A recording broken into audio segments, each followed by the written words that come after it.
నమస్తే, welcome to one India. నేను Joseph. Gannavaram మాజీ MLA Vallabhaneni Vamsi arrest.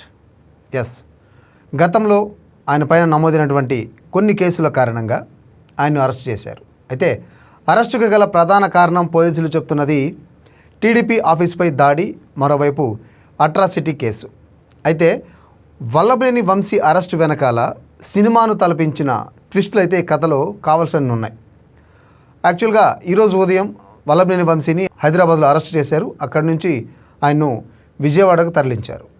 So మొత్తం కథ వ్యవహారానికి దాని ముందు జరిగినటువంటి కొన్ని సంఘటనలు మనం పరిశీలించినట్లయితే అయితే టీడీపీ ఆఫీస్ మీద దాడి సమయంలో అక్కడ కంప్యూటర్ ఆపరేటర్గా పనిచేసినటువంటి సత్యవర్ధన్ అనే ఓ వ్యక్తి వల్లభనేని వంశీ మీద కేసు పెట్టారు. ఆ కేసు ఆధారంగా పోలీసులు ఆయన మీద ఎఫ్ఐఆర్ నమోదు చేసి ఆయనకు నోటీసులు ఇచ్చే ప్రయత్నం చేశారు.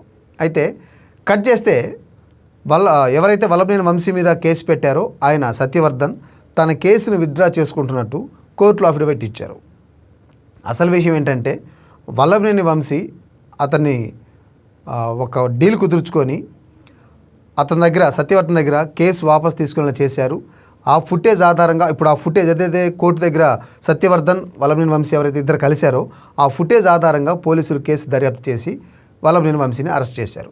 అయితే సత్యవర్ధన్ ఏం చెప్తున్నారు, నన్ను బెదిరించి భయపెట్టి వల్లభనేని వంశీ మీద కేసు పెట్టించారు అని చెప్పి ఆయన చెప్తున్నారు.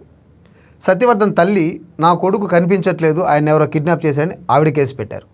సో మొత్తానికి ఈ ట్విస్ట్లన్నీ చూసుకున్నట్లయితే అసలు ఏం జరుగుతుంది వల్లభనేని వంశీ కేసులు అనేది మాత్రం తెలియాల్సి ఉంది. సో ఓవరాల్గా వల్లభనేని వంశీని అయితే అరెస్ట్ చేశారు హైదరాబాద్లో.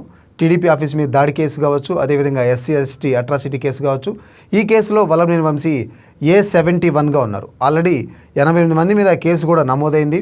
అయితే సెక్షన్ 3, సెక్షన్ 5 SC/ST అట్రాసిటీ కేసుల మీద వల్లభనేని వంశీ మీద ఈ కేసు కూడా నమోదైంది. సో ఓవరాల్గా ఆయన అరెస్ట్ చేసి హైదరాబాద్లో అరెస్ట్ చేసి విజయవాడకు తరలించారు. మరి ఏం జరగబోతుంది, కోర్టు నుంచి తీర్పు ఏం రాబోతుంది, కేసు పెట్టిన సత్యవర్ధన్ ఎందుకు కేసు విత్డ్రా చేసుకున్నాడు, వల్లభనేని వంశీ బలవంతంగా ఒప్పించి 10 లక్షలు ఇచ్చి అతను వైజాగ్ పంపించాడని చెప్పి మరొక వాదన వినిపిస్తుంది. సో ఓవరాల్గా నిజానిజాలన్నీ కూడా మనకు త్వరలో తెలియాల్సి ఉంది.